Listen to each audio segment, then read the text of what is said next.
Laksan daw. Laksan daw. Yup, guys. Saan po ninyo kung ano? I-comment lang po ninyo. Laksan mo, get fresh na fresh. Guys, fresh na fresh siya. Guys. Nilaga, hindi fresh ka pag tayo nilaga. Dito na yan. Ito masarap po.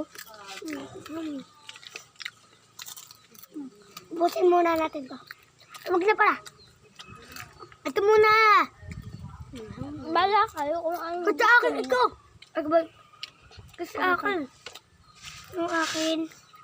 Bayan. Bayan. Nilagan sa akin. Aba si Ams kinuha yung... Hindi alam, ba gusto sa Yung ako? akin ang wala. Aba,